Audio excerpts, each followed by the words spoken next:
We are dealing with some shadow and light today in card number the I well, card number 7, the Chariot. I don't really feel like taking too much time with this, so I won't.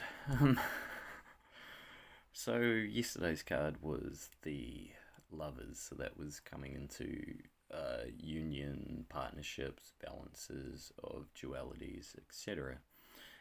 There's still some components of duality and symbolism oftentimes with the Chariot. In traditional decks you will see it appearing as a chariot pulled by two steeds, generally horses, one black, one white. I just thought in musings,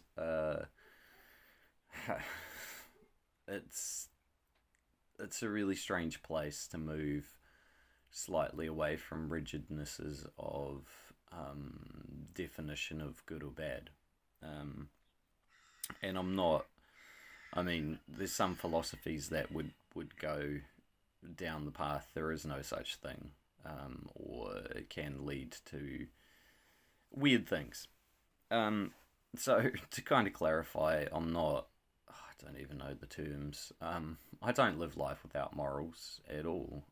I do believe some things are more desirable and some things are less desirable for self and for everybody else. And, I don't necessarily think moralistic frameworks are oftentimes the best or helpful. I mean, if you haven't got an inherent innate nature of good action, bad action, more desirable results, less desirable results in functioning in this realm with others, then that's kind of, like, put it this way, I don't view that as my issue or something I wish to really waste too much time indulging in, or over exploring. But anyway, aside from that, we have three very different, wonderful portrayals of the Chariot. The first is in the Alchemist Tarot here, which is coffee, the largely most consumed drug on this planet. The go juice,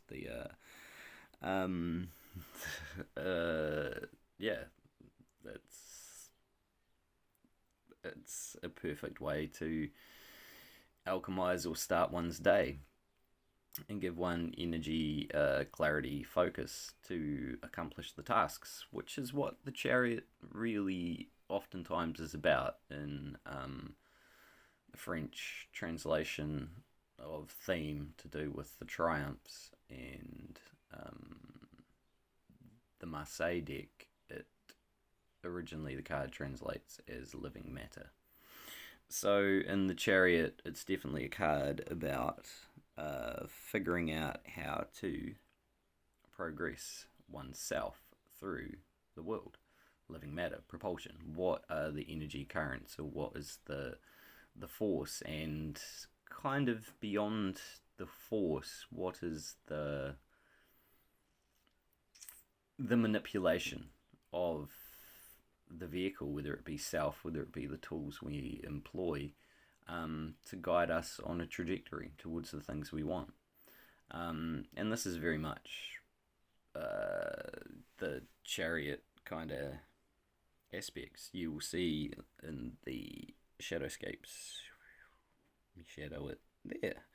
A Shadowscapes deck at the bottom of the card, you'll see this crab symbolism. Now, astrological correspondences are to do with Cancer and the crab, and I really, really like this deck in that it shows a very watery element. Now, Cancers are oftentimes known to be very emotional beings, yet at the same time they can be quite impenetrable in a sense, or that hard kind of armor that the crab has, that hides their tasty flesh. Rich flesh, beautiful flesh, subtle. So within this card, I think there's a need to be aware of one's water body, one's emotional juices and fluids, and flesh being what animates one in a very fluid way, in a very desirous way, even, um, and the ability to utilize sometimes that as a guide post for direction. Um, it's a concept of discerning for oneself what one feels like. What do I feel like today? When you wake up in the morning, oftentimes I feel like a coffee. um, get the brain kick the brain into a functioning state, into a I'm ready to behold the day, and beholding a day is fine, but one needs insert oneself into that day too. And a reality with the chariot and with being in tune with our emotional bodies and natures is that we can more oftentimes clearly define what it is we need on emotive levels. So a consideration could be to be around what activities or what things that one might do with one's day are driven by your natural propulsion, your natural kind of thinking about water propelled vehicles now. We could have them if we really wanted to, and they'd be fine. Um, and we can drink lots of fluids and function our day fine as well. And I recommend everybody stay hydrated. Um, what the matches with the activities we choose and how it brings us joy or brings us into that state of kind of bliss, because this card on the left very much shows a figure enjoying themselves, riding the waves of life. Oftentimes also you will see representation of some kind of building or structure in the background. We have one here, we also have one in this card here, and so at times it can be about leaving the safety of the known or the familiar or the home, the abode, which are necessary structures for us to be safe and to do what we need to do, but they don't necessarily teach us, learn us, take us to new things. And so the chariot is definitely a function of the exploration of the world as much as it is about the exploration of components of self as well. And they're part and parcel. They don't necessarily differentiate. You find self outside, you find outside within self. And I really like within this central card from the Alchemical Visions, we have a beautiful central representation of a ship. Again, and I really like the suffix ship and how it can be used. A lot of people talk about a relationship. It implies movement. It implies, dynamicness. It implies the water, the waves, the venture from one thing to another. And we're all on varying forms and explorations and discoveries of so many things within these ships that we master. And I think also implied within the chariot, which we'll lead into in the next card, is a protection, a form of strength. If we think about chariots in the traditional sense, they became a very dominant force in early warfare.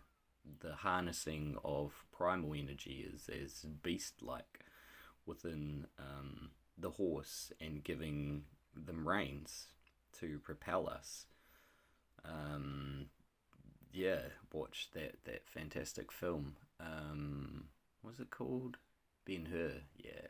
Or was it a remake of it, or was it the original? Oh, it was a remake, and it wasn't too bad. But if we think about things, if we can think about them in the metaphorical and in the literal, and the understandings can still be very similar. And yeah, so I hope that one can understand the joy of wheeling, wheeling and dealing. Um, because the dealing is kind of covered. I mean, from the point of where we started in the progression of tarot, um, the dealing meaning the kind of understanding of how one deals with others, deals with self, deals. Um, and so this is very much about the wheels and where we're going. Um, so again, echoes of, I would say, card 17, our aspirations as well are part of this, and getting in tune with those, whatever they be, and making the most out of it. And I think that is potentially about a wrap. And after some wheeling, I'll do. Yeah, have a great day, and look forward to the next card, which is 8 Strength, and a very lovely representation in the Thoth deck as well, where it's one of 2 cards that has been changed from the traditional quite remarkably and renamed. Yeah, so look forward to that, and hope you all have a fantastically wonderful day.